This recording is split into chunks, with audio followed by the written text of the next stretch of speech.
Hari ini kita ada sebuah kereta iaitu Audi A4 yang menggunakan electronic absorber yang datang daripada Melaka. So owner bagi tahu saya bahagian depan memang rasa berbuai-buai dan bahagian belakang pun sama juga.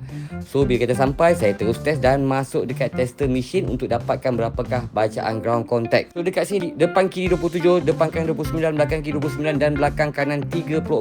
So bacaan yang tinggi. So selepas dapat bacaan macam tu, kami terus masukkan dekat hoist dan kami buka ke 4 batang absorber.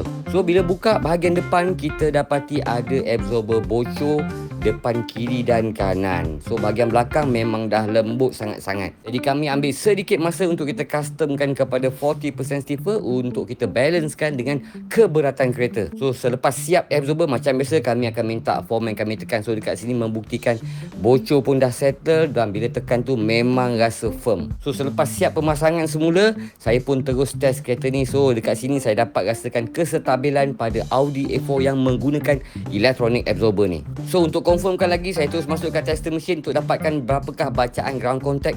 Adakah seperti yang sebelum? So terbukti depan kiri 16, depan kanan 17, belakang kiri 17 dan belakang kanan 17. So bacaan ground contact di bawah 20, barulah kita boleh stablekan kereta ni.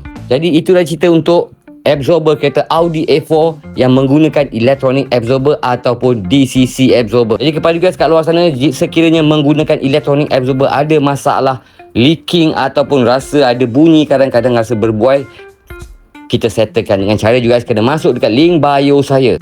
Jadi insyaAllah kita akan jumpa lagi dalam video seterusnya. Yang paling penting guys, kekalkan original absorber. So insyaAllah jumpa lagi. Bye bye. Assalamualaikum.